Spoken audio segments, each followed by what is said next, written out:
selalu bersyukur kepadamu, besar setiamu di sepanjang hidupku, segala yang ku perlu. Shalom Bapak Ibu, saudara-saudara. Puji Tuhan, hari ini kembali kita bersama-sama merenungkan firman Tuhan. Dan seperti yang saudara dan saya yakini bahwa tidak ada sesuatu pun yang terjadi secara kebetulan dalam hidup kita. Firman Tuhan hari ini pun adalah berkat yang Allah sediakan untuk saudara dan saya hari ini. Dan Bapak Ibu dikasih Tuhan, Ayub pasal yang ke-22 ayat 21 sampai 23 akan menjadi dasar pemberitaan firman Tuhan hari ini. Dan Alkitab berkata, berlakulah ramah terhadap dia supaya engkau tentram. Dengan demikian engkau memperoleh keuntungan. Terimalah apa yang diajarkan oleh mulutnya dan taruhlah firman-Nya dalam hatimu.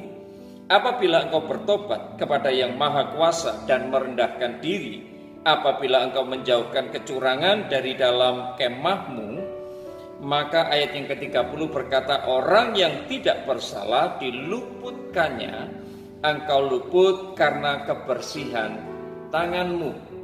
Bapak Ibu, sekilas kita melihat ini adalah nasihat orang yang bijak. Dan ini salah satu sahabat yang dimiliki oleh Ayub yang bernama Elifas. Dia memberikan nasihat yang nampaknya adalah sebuah kebijakan dalam hidup. Tapi mari kita akan melihat lebih dalam di Alkitab kita, saudara-saudara. Ini adalah doktrin pertobatan yang tradisional, tetapi mungkin bisa dianggap terlalu sederhana. Sebab Elifas mengatakan kepada Ayub, jikalau engkau bersedia kembali kepada Allah, menerima kembali instruksi firman Tuhan, merendahkan diri kepada Tuhan, menghapus dosamu, kemudian meninggalkan ketergantunganmu kepada hal-hal yang bersifat dunia, maka dengan sendirinya Allah akan berkenan. Allah akan membebaskan engkau dari semua kesulitan, doa-doamu akan didengar, dan keberhasilan akan mengikuti semua usahamu. Padahal Bapak Ibu saudara yang dikasihi Tuhan, kalau kita belajar lebih dalam tentang kisah Ayub ini, kita melihat sebenarnya goncangan dahsyat yang pernah dialami oleh Ayub sama sekali tidak menunjukkan keberdosaan Ayub. Tetapi ini murni karena pekerjaan iblis. Tetapi ingat, itu semua dalam kontrolnya Tuhan. Dan saudara-saudara, justru ini membuktikan sebenarnya kedalaman iman Ayub, kedalaman hubungan Ayub dengan Tuhan. Saudara-saudara yang dikasihi Tuhan, bahkan penulis kitab Ayub ini mengemukakan dengan sebuah kalimat yang sangat manis. Dalam beberapa saat ketika Ayub menghadapi goncangan yang dahsyat, firman Tuhan berkata, dalam kesemuanya itu Ayub tidak berbuat dosa. Dia tidak menuduh Allah berbuat yang kurang patut. Bapak Ibu dikasihi Tuhan, Ayub meskipun bergelimang dengan harta, tetapi hatinya tidak terikat dengan harta. Hatinya tidak melekat dengan harta. Dan sebanyak apapun harta yang dia miliki, tidak mengambil bagian dalam hati Ayub. Dan Bapak Ibu dikasihi Tuhan, Ayub adalah seorang pribadi yang benar-benar mengalami penyertaan Tuhan. Ayub adalah seorang pribadi yang benar-benar mengalami kedalaman hubungan dan membuat dia mengenal siapa Allahnya. Jadi Bapak Ibu yang dikasihi Tuhan, nasihat-nasihat Elifas nampaknya memang bijak, tetapi kita sepakat untuk mengatakan ini doktrin pertobatan yang tradisional dan terlalu sederhana, karena tidak semua yang Elifas katakan adalah sebuah kebijakan, adalah sebuah kebenaran. Faktanya Bapak Ibu, pertobatan dan keselamatan itu tidak selalu menghasilkan kemakmuran jasmani, tidak selalu menghasilkan kecukupan material. Bahkan kadang-kadang ada orang yang beriman, justru karena kesetiaannya dia menderita kerugian, dia menderita kekurangan, dia mengalami kesesakan, bahkan mengalami siksaan. Kalau saudara melihat Alkitab kita dan membacanya dalam kitab Ibrani pasal yang ke-11, saudara akan mendapati beberapa contoh saksi-saksi iman Dan sejarah membuktikan, Bapak Ibu yang dikasihi Tuhan, orang-orang yang beriman, mereka justru menghadapi situasi yang sebaliknya, berbanding terbalik dengan yang dikatakan oleh Elifas, dan ini mewakili pandangan orang dunia pada umumnya. Bapak Ibu yang dikasihi Tuhan, bahkan Ibrani 11 ayat 39, sekalipun mereka sangat mempercayai janji-janji Allah, tetapi saat itu mereka belum memperoleh apa yang dijanjikan oleh Tuhan. Nah, Bapak Ibu yang dikasihi Tuhan, ketika menasihati Ayub untuk bertobat, untuk memperoleh kembali kesehatan dan kemakmurannya, Elifas ini secara tidak sengaja dia berpihak kepada iblis. Dan tuduhan-tuduhannya yang menentang Ayub dan Allah. Iblis sebelumnya memang menuduh Ayub. Dia beriman kepada Tuhan. Dia tetap menjadi orang yang menjaga hidup benar di sekitar firman. Hanya karena Tuhan memberikan jaminan untuk kehidupannya, untuk kemakmurannya, untuk kesehatan tubuhnya. Dan Bapak Ibu yang dikasihi Tuhan, Ayub pasal 1 ayat 9 sampai 11, ya, kita mendapati ini tuduhan-tuduhan yang dilakukan oleh iblis terhadap Ayub. Nah, saudara-saudara perhatikan, jikalau Ayub memang bertobat karena dosa yang terduga, maka Ayub memang berusaha untuk menjaga hidup benar di hadapan Tuhan hanya karena dia takut kehilangan harta benda, hanya karena dia takut kehilangan apa yang dia miliki, maka bisa dipastikan dia memang layak untuk dituduh melayani hanya demi keuntungan pribadi. Tetapi tidak demikian yang terjadi dengan Ayub. Jadi Bapak Ibu saudara-saudara, ada pelajaran yang menarik melalui kisah ini. Dan mari kita perhatikan Ayub pasal 22 ayat yang ke-30, ayat 29 dan 30. Alkitab berkata, karena Allah merendahkan orang yang angkuh, tetapi menyelamatkan orang yang menundukkan kepala. Orang yang tidak bersalah diluputkannya. Engkau luput karena kebersihan tanganmu. Kalau saudara-saudara perhatikan betul ayat yang ke-29 ini, Bapak Ibu yang dikasihi Tuhan, maka saya ingin mengajak Bapak Ibu saudara-saudara memastikan dalam hidup kita bahwa kita sedang menjaga hati kita, menjaga hidup kita di sekitar firman Tuhan. Kita sedang berupaya untuk terus berjalan dalam kebenaran dan membangun hidup kita dalam ketaatan kepada Tuhan. Dan saudara-saudara, kalau Bapak Ibu saudara-saudara sekali lagi kembali ke ayat yang ke-29, maka kita mendapati sebuah kebenaran yang menarik sekali untuk kita perhatikan hari ini. Saya mengambil sebuah ilustrasi Bapak Ibu tentang seorang anak yang memiliki seorang kakak dan seorang kakak yang dia sangat sayangi.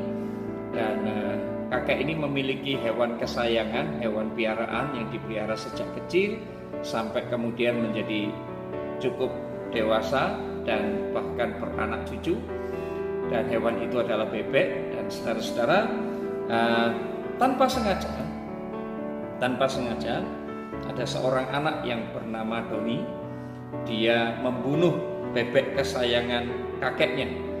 Dan dalam benaknya langsung terbayang wajah marah kakeknya ini kepada Doni. Dia merasa dia pasti akan dihukum oleh kakeknya, dan cepat-cepat memang Doni berusaha untuk menyembunyikan bebeknya tersebut. Peristiwa ini hanya diketahui oleh kakaknya, saudara-saudara, sehingga Doni berupaya untuk merayu kakaknya supaya kakaknya tidak menceritakan hal ini kepada kakeknya. Dan saudara-saudara, itu yang dialami oleh Doni menjadi rahasia bagi kedua orang ini. Dan demikian yang terjadi, saudara-saudara. Kakaknya akhirnya mengambil keuntungan dari peristiwa ini terhadap Doni.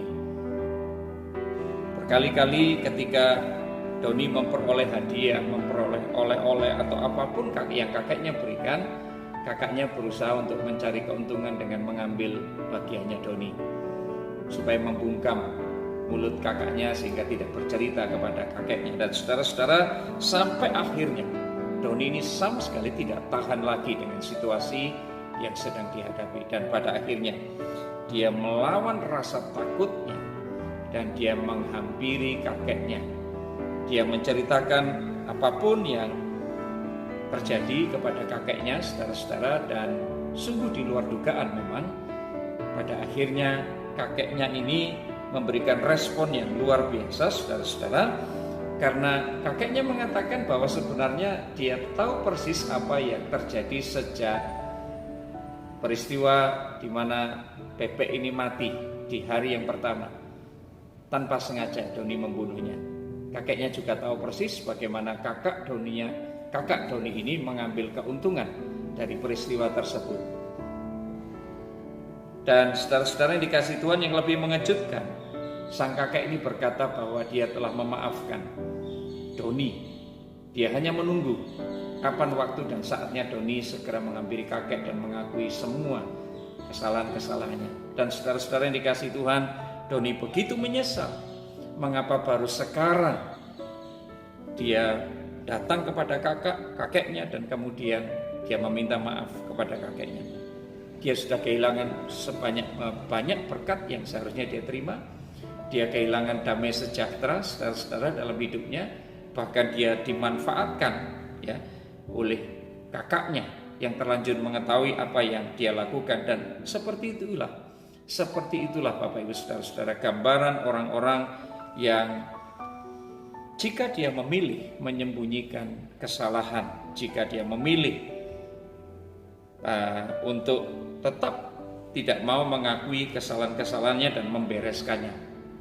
Saudara-saudara, ketika saudara dan saya datang kepada Tuhan dan mengakui semua kesalahan-kesalahan kita, dosa-dosa kita, maka kita akan terbebas dari segala intimidasi, dari segala rasa takut, dari segala tekanan, kegelisahan, bahkan berkat-berkat yang seharusnya saudara dan saya nikmati. Namun Bapak Ibu dikasihi Tuhan, ketika kita mau datang dan merendahkan diri kepada Tuhan, kita mengakui semua kesalahan-kesalahan kita, meminta pengampunan kepada Tuhan, maka sebenarnya pengampunan Tuhan tersedia bagi saudara dan saya. Tuhan Yesus telah menebus kita dari semua dosa-dosa kita, sehingga kita tidak perlu harus terus terkungkung dengan ketakutan oleh karena dosa-dosa yang tidak kita akui. Nah Bapak Ibu dikasihi Tuhan, saya percaya saudara-saudara, ketika kita mengakui dosa-dosa kita, maka Tuhan akan menolong kita. Tuhan akan mengampuni kita dan membawa kita kepada kemenangan, membebaskan kita untuk kita kembali meraih kemenangan kita, kembali memperoleh damai sejahtera kita. Dan Tuhan menyediakan kemuliaan bagi saudara dan saya. Saudara dikasihi Tuhan, maka yang harus saudara dan saya pastikan adalah kita terus menjadi orang-orang yang sedang berjalan dalam ketaatan. Kita terus menjadi anak-anak Tuhan yang berani mengakui kesalahan kita dan memulai hidup baru bersama dengan Tuhan. Sebab Tuhan menginginkan saudara dan saya hidup kudus seperti standarnya Tuhan bagi kita orang-orang percaya. Tuhan katakan, kuduslah kamu sebab aku kudus. Bukan berarti saudara dan saya tidak pernah jatuh dalam dosa. Tetapi ketika saudara dan saya kita sedang berdosa, kita segera datang kepada Tuhan, minta ampun kepada Tuhan, maka kita akan dibebaskan dari semua intimidasi dan tekanan-tekanan dosa. Kita akan kembali dimerdekakan dan menerima anugerah, keselamatan, pengampunan, dan damai sejahtera yang Tuhan akan berikan. Jadi Bapak Ibu Saudara yang dikasihi Tuhan, melalui firman Tuhan hari ini, saya ingin mempertanyakan kepada setiap kita, masih adakah kesalahan-kesalahan yang saudara dan saya simpan rapat-rapat sampai hari ini? Bagaimana kesalahan itu? Bagaimana kesalahan itu bisa mempengaruhi hidup saudara dan saya? Dan yang kedua, Bapak Ibu dikasihi Tuhan, menurut saudara, bagaimana Tuhan memandang kita, orang-orang yang melakukan kesalahan itu? Yang ketiga, yang terakhir, Bapak Ibu dikasihi Tuhan, apa yang saudara dapatkan dan harus saudara kerjakan? Apa yang saudara dapatkan ketika firman Tuhan ini diseberangkan? Dan apa yang akan saudara kerjakan selanjutnya sebagai respon saudara terhadap firman Tuhan yang sudah diperdengarkan? Akui dosa-dosa dan kesalahan saudara di hadapan Tuhan dan terima anugerah pengampunan dari Tuhan. damai sejahtera Tuhan kembali akan memenuhi hidup kita. Tuhan kita luar biasa. Terpujilah nama Tuhan. Dan saya percaya hari ini saudara dan saya akan diberkati melalui firman Tuhan. Kiranya Tuhan menolong saudara dan saya. Tuhan memberikan damai sejahtera dalam hati kita. Saya akan berdoa untuk saudara. Bapa yang di dalam sorga, yang kami sembah, kami agungkan, kami muliakan di dalam nama Yesus. Kami bersyukur untuk pemberitaan firman Tuhan hari ini. Kami akan menjadi orang-orang percaya, anak-anak Tuhan yang tidak mau dibelenggu oleh kuasa-kuasa kegelapan, oleh karena teologi-teologi yang dibangun di sekitar pendapat orang-orang dunia yang membuat kami menjadi tertekan. Tetapi kami harus belajar menjadi anak-anak Tuhan yang berani mengakui kesalahan kami di hadapan Tuhan, berani memulai hidup baru di hadapan Tuhan. Sekalipun Tuhan, kami menyadari sebagai anak-anak Tuhan yang tetap menjaga iman, tetap menjaga hubungan baik kami dengan Tuhan, tetap menjadi orang-orang yang sungguh-sungguh percaya kepada Tuhan. Kami tahu kami tidak selalu mendapatkan apa yang kami inginkan, tetapi kami percaya Tuhan, melalui kebenaran firman-Mu ini kami diteguhkan kembali untuk kami tetap menjadi orang-orang yang sungguh-sungguh percaya kepada Tuhan, berani mengakui semua kesalahan-kesalahan kami dan memulai hidup baru bersama dengan Tuhan, karena kami tahu anugerah dan damai sejahtera Tuhan akan kami terima kembali. Kami bersyukur, kami berdoa di dalam nama Yesus kami terima anugerah. Amin.